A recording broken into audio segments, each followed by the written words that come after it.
बारहत वाङ्मय में कहा गया है, अपनट्ठा परट्ठा वा को हावा जईवा भया हिंसगम न मुसंग बूया नोवि अन्नं वया वै। इंग्लिश का सूक्त है, honesty is the best policy. बहु प्रसिद्ध बहु ज्ञात हो सकता है कि ईमानदारी सर्वोत्तम नीति है।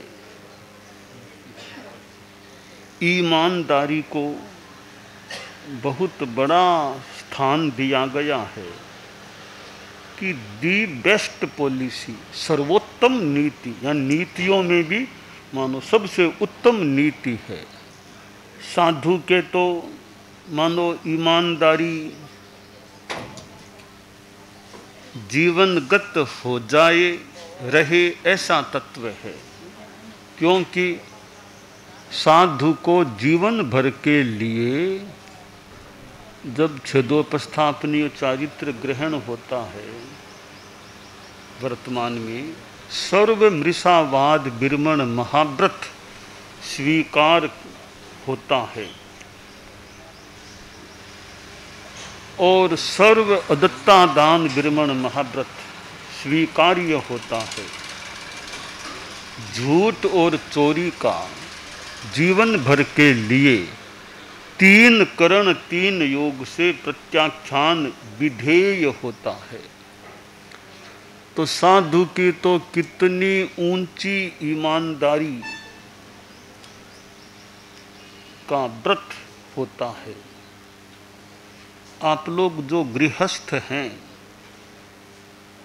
उनमें भी ईमानदारी साधु जितनी मान लो रहे न रहे, पर काफ़ी हिस्से में ईमानदारी रहे, यह अच्छी बात हो सकती है।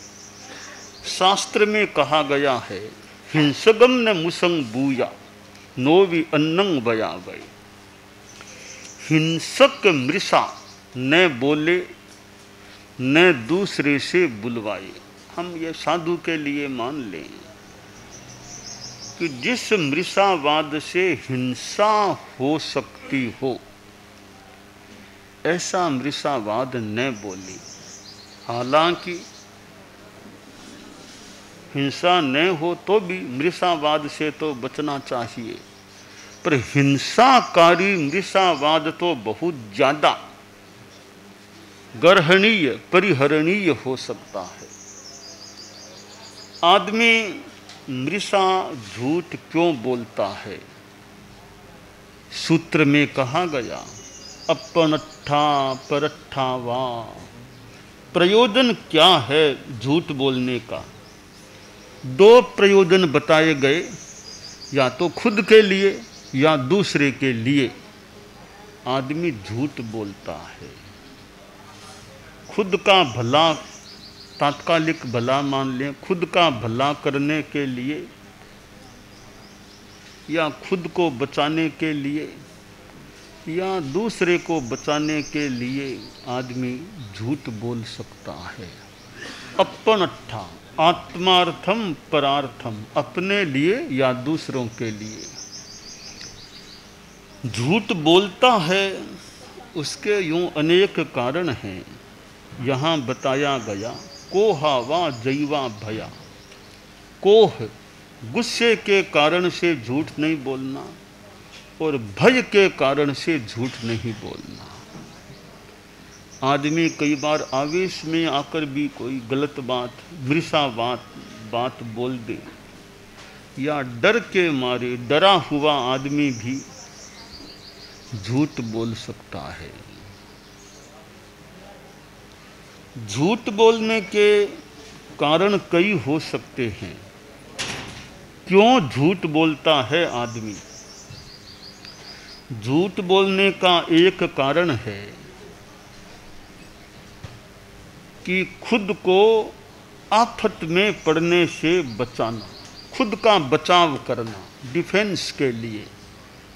किसी ने पूछा कि वो काम तुमने किया था, वहाँ से रुपये तुमने उठाए थे। आप गृहस्थों में किसी को पूछे कि रुपये तुमने वहाँ से लिए थे, अब लिए तो थे, अब लिए कह दूंगा तो अब दंड मिलेगा और पिटाई होगी, तो कहा झूठ बोलता है, मैंने नहीं लिए। क्यों बोला झूठ? खुद को आफत से बचाने के लिए, कि मुझे दंडित न होना पड़े, मेरी बदनामी न हो कि ये चोर है। चोरी करने पर भी आदमी झूठ बोल देता है कि ना मैंने रुपये बिल्कुल नहीं लिए, मुझे पता ही नहीं है। ये झूठ बोलना अपनट्ठा, खुद के लिए झूठ बोलना हो गया। और क्यों? कि आपत्ति से, दंड से, बदनामी से, या मुझे नौकरी से हटा देंगे, इस कारण से वो झूठ बोलता है। तो खुद को कठिनाई से मुक्त रखने के लिए आदमी झूठ बोल सकता है। दूसरा एक कारण है कि कुछ लाभ कमाने के लिए आदमी झूठ बोल जाए,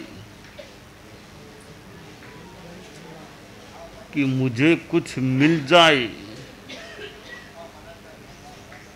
सबको बराबर चीज़ दे दी गई, और लेने की इच्छा, का नहीं मुझे तो मिली नहीं, मुझे तो दी नहीं गई, और पाने के लिए मिल गई थी चीज़, सबको बराबर पांति दे दी खाने की चीज़ की, और लेने के लिए मुझे नहीं दी गई, दूसरी पांति और ले रहा है। यह कुछ पाने के लिए आदमी झूठ बोल देता है। यह अपनट्ठा हो गया। परट्ठा, कई बार दूसरे को बचाने के लिए, कि आपके बेटे ने गलती की है, किसी की चीज़ उठाई है, पर कोर्ट में और में जाना पड़ा तो पिता बेटे के पक्ष में बोलते हैं, नहीं इसने, मैंने देखा इसने कुछ नहीं किया, मेरे पास बैठा था। बेटे को बचाने, यानी दूसरे के लिए आदमी, न्यायालय आदमी झूठ बोल सकता है बचाने के लिए। तो आदमी डिफेंस के लिए और कुछ पाने के लिए, खुद के लिए, दूसरों के लिए आदमी झूठ बोल सकता है। कभी कभी ऐसा झूठ कि दूसरे को फंसाने के लिए झूठ बोलना, बचाने का नहीं, फंसाने के लिए। आपके परिवारों में डिवोर्स और कई ऐसी स्थितियां मान लो बन जाती है कि सामने वाले पक्ष को फंसाने के लिए झूठी झूठी बातें लिखते हैं कि इन्होंने हत्या का प्रयास किया, मारने का प्रयास किया, जलाने का प्रयास किया, वो किया, वो किया। अब कुछ जलाने का काम प्रयास, उनको फंसाना है किसी तरह। झूठी झूठी बातें लिखाई जा रही है, क्यों? दूसरों को फंसाने के लिए। कोई पुरानी दुश्मनी कुछ भी है, कोई बात, इसको इनको फंसाना। कहीं अपनी रक्षा के लिए भी दूसरे को फंसाने की बात हो सकती है।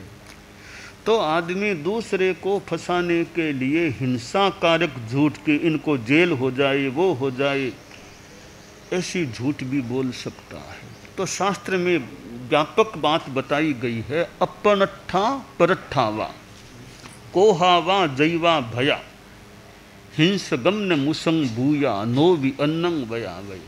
कई बार खुद झूठ नहीं बोलता, दूसरे से बुलवाता है कि मैं तो कुछ नहीं बोलूँगा, तुम यह बात वहाँ बोल देना। बेटे से कहता है मैं तो नहीं बोलूँगा, तुम यह बात वहाँ बोल देना, मैं चुप रहूँगा, तुम खड़े होकर बोल देना। तो अन्नंग, दूसरे से झूठ बुलवाना, यह सारी ईमानदारी के खिलाफ की बातें, चीज़ें हैं।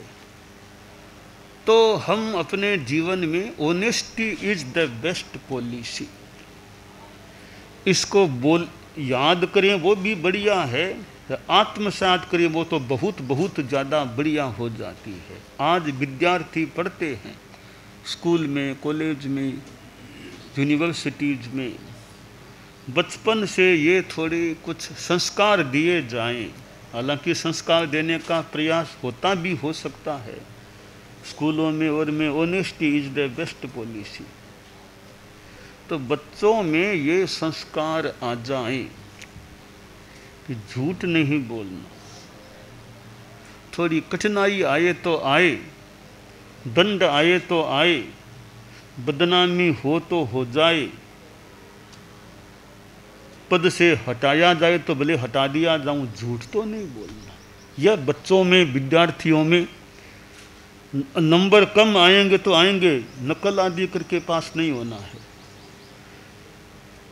तो आज बड़े आदमी, आखिर बच्चे ही तो कभी बड़े आदमी बनते हैं कि बड़े आदमी तो आकाश से ऐसे कोई आते नहीं है, छोटे छोटे बच्चे ही कभी बड़े बनते हैं।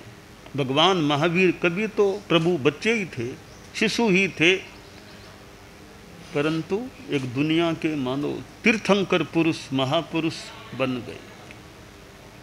तो बच्चों में अच्छे संस्कार, हालांकि बच्चे कुछ पीछे से लेकर आते हैं, ये भी संभव है, यहाँ भी संस्कार दिए जाएं, अच्छा है, प्रयास होना ही अच्छा है।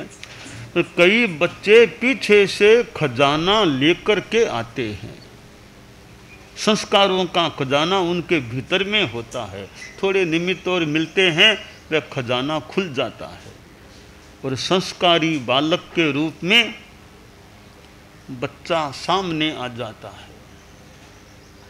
तो बचपन में भी छोटे छोटे बच्चे भी अच्छे संस्कारी, हमारे मुख्य मुनि महावीर हैं, छोटे गांव के, फलसूट गांव, जैसलमेर जिले के, वहाँ सतियों का कोई उधर प्रवास हुआ, चौमासा हुआ, छोटा सा बच्चा था, घर के वहीं आसपास सतियों का ठिकाना, और तो जो भी सतियों के जाना आना छोटे बचपन में, तो संस्कार पीछे के हों और वो उभर जाएं, सतियों के, संतों के कोई योग निमित्त मिल जाए। अब सतियाँ भी बडेरी और सतियाँ छोटे छोटे बच्चों को नेड़ा लेकर के सिखाना, पढ़ाना, संस्कार देना, ऐसा काम करे, छोटे छोटे बच्चे आखिर जाकर के बड़े अच्छे योग्य बन सकते हैं। तो ये बचपन में संस्कार ऐसे तो लेकर भी आते होंगे, और वो देने का और प्रयास हो तो दोनों, कुछ लेकर आए, कुछ और दे दिए जाएं तो दोनों का योग मिले तो अच्छे बच्चे सामने आ सकते हैं। तो ये आज हमारे कितने संत हैं छोटे छोटे, अब जो कई बड़े हो गए हैं, हो रहे हैं, और भी छोटे छोटे शिक्षा, तो छोटे छोटे संत हमारे फिर बड़े बन जाते हैं, अच्छे तैयार हो जाते हैं। तो कई विद्वान बन के और सेवा करने वाले, काम करने वाले, एक्सपर्ट, दक्ष, कार्य कुशल बन सकते हैं, अच्छे आगम आदि का काम करने वाले बन सकते हैं। तो आचार्य श्री महाप्रज्ञ जी कभी तो शिशु ही थे, बालक ही थे, और एक कैसे व्यक्तित्व के रूप में उभर गए। गुरुदेव तुलसी छोटे संत थे, कालुगणी प्रवर के सानिध्य में थे, छोटी उम्र के थे, और संतों को भी अपना तैयार करना और सिखाना करना काम करते, एक दिन हमारे धर्म संघ के आचार्य बन गए। तो ये हमारी ऐसी बातें हैं, ये हमारी ऐसी बचपन की जो बातें हैं कि बचपन में अच्छे संस्कार। मैंने महावीर का नाम लिया, वो हम फलसूट गए थे उधर, तो कहा वो सतियाँ रूपा जी का सुना, कोई चौमासा था, और वो सरस्वती जी और के छोटा बच्चा था, महावीर के छोटा सा बच्चा था, वो ठिकाने में के बैठा रहता और कह संगठा नहीं, छोटा बच्चा हमारा संगठा नहीं करता, इतना समझदार था, सतियों का संगठा नहीं, के छोटा बच्चा था, ऐसा हमने सुना था। वहाँ फलसूट गए थे, तो छोटे बचपन में वो कई संस्कार लेकर आते हो सकते हैं। तो 2 साल, 2.5 साल, 3 साल का बच्चा है, सतियों के पास ध्यान संगठा नहीं हो जाए, सतियों का ये ध्यान रखे, तो मतलब कोई संस्कार हो सकते हैं लेकर आई हो, ऐसा हमने वहाँ सुना था फलसूट में। यही बात थी क्या? बताओ क्या बात है, बताओ। बनते परम पूज्य गुरुदेव हमको फलसूट लेकर पधारे थे, और दीक्षा के बाद 2 बार फलसूट लेकर पधारे। तो फलसूट संसार पक्ष जन्मभूमि है। तो वहाँ बचपन में जब मैं बहुत ही छोटा ही था, 1-2 साल का भी, लगभग 2 साल का रहा होगा, उस समय साध्वी जी हमारे घर के एकदम सामने ही सोनी जी का घर था, वहाँ साध्वी रूपा जी विराजते थे, साध्वी सरस्वती जी आदि। तो ऐसा साध्वी जी ने पूरा गीत में भी सारे भाव लिख लिए हैं। उन्होंने स्वयं साध्वी जी ने उस समय मेरे प्रति गीत लिखा था, उसमें सारे भाव लिखे हैं कि मैं बहुत छोटा होने पर भी साध्वियों के पास 2-2 घंटों तक वहीं साध्वियों के दूर बैठा रहता पास में उनकी सन्निधि में, कभी संगठन नहीं करवाता। उनका कभी ओगा लगा हुआ है तो ओगा लांग करके कभी आगे नहीं जाता। और उनकी सन्निधि में भी मानो बचपन से ही कोई पूर्व जन्म की पुण्याई थी, ऐसे साधु साध्वियों की संगत का योग मिला।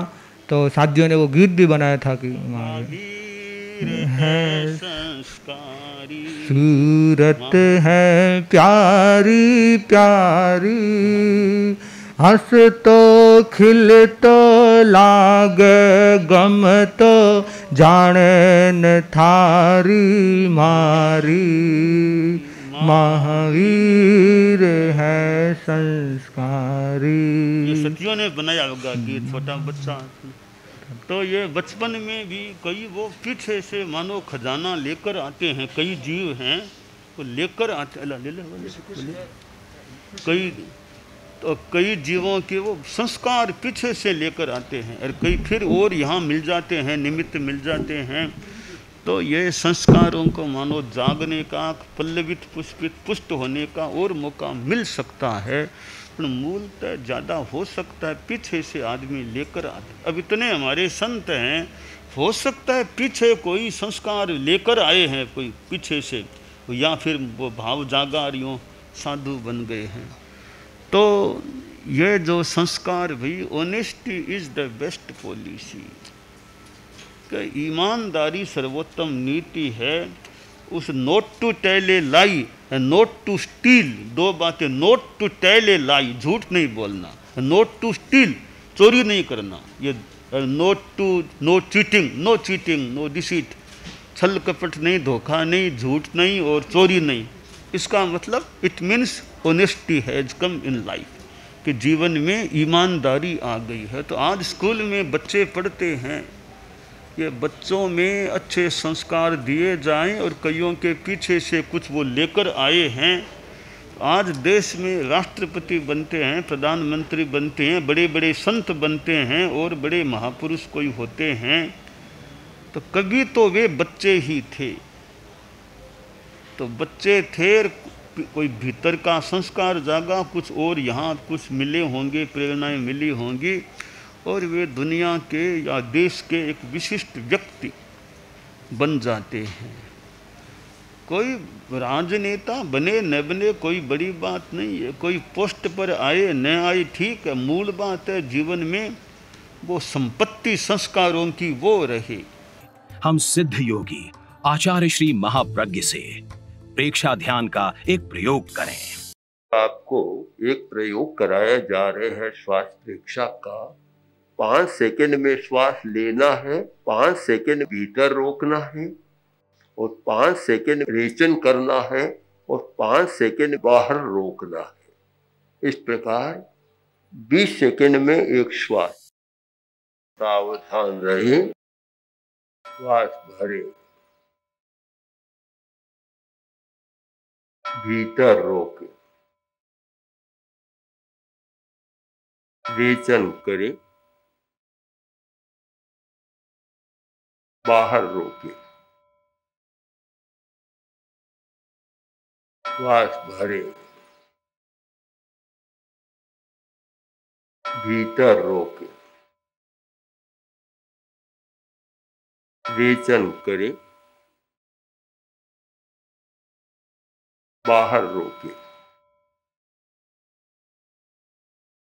श्वास भरे,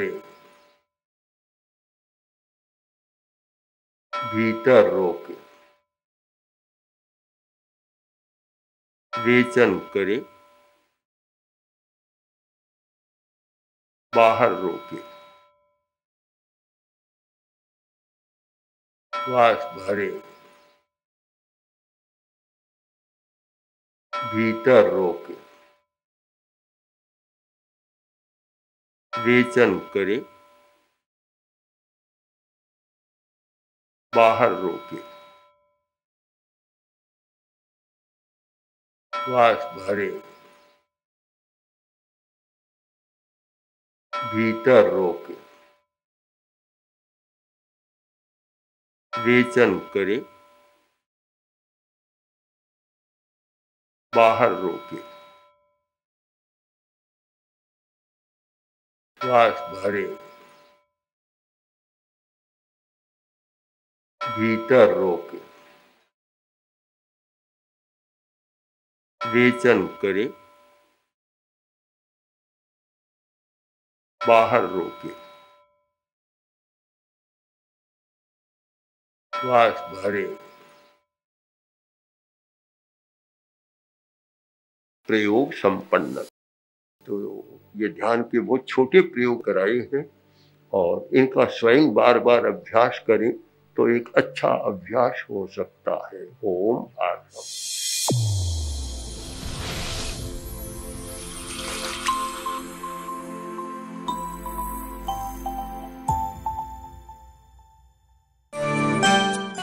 एकाग्रता, तन्मयता, अपने आप को मंगलमय अनुभव करते हुए नमो अरहंताणम, नमो सिद्धाणम, नमो आयरियाणम, नमो उवज्झायाणम, नमो लोए सब्बसाहूणम, एसो पंचणमुक्कारो सब्बपावपणासनो, मंगलाणं च सब्बेसिं पढ़मं हवइ मंगलम। चत्तारि मंगलम, अरहंता मंगलम, सिद्धा मंगलम, साहू मंगलम, केवलिपन्नत्तो धम्मो मंगलम।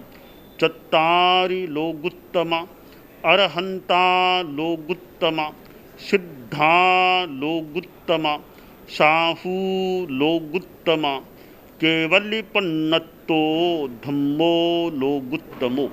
चत्तारि शरणं पवज्जामि, अरहन्ते शरणं पवज्जामि, सिद्धे शरणं पवज्जामि, साहू शरणं पवज्जामि, केवलिपन्नत्तं धम्मं शरणं पवज्जामि। धम्मो मंगलमुक्किट्ठम्, अहिंसा संजमो तवो, देवावितं नमंसन्ति जस्य धम्मे सयामणो। च इत्ता भारहं वासं चक्रवट्टी महिद्धिओ, सन्ति सन्ति करे लोए पत्तो गइमणुत्तरम। देव दानव गंधर्वा जख रक्षस किन्नरा, बंभयारिं नमंसन्ति दुक्करं जे करन्ति तम्।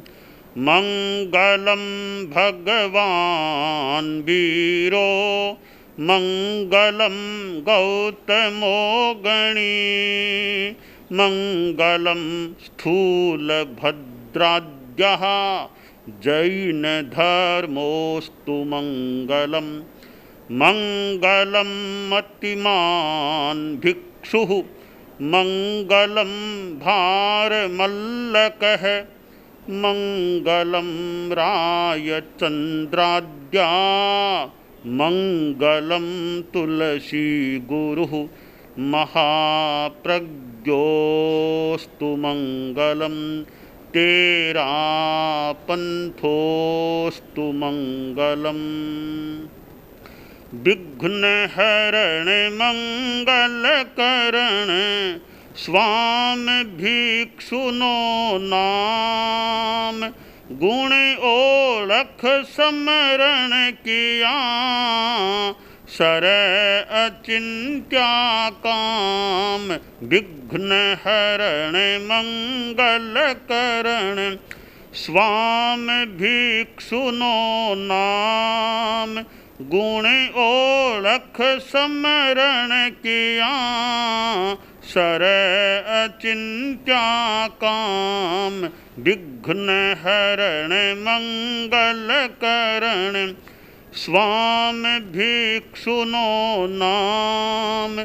गुण ओळख समरण किया, सर अचिंत्या काम, सर अचिंत्या काम, सर अचिंत्या काम। एक दिवसीय त्याग आज आज के लिए धारणानुसार त्याग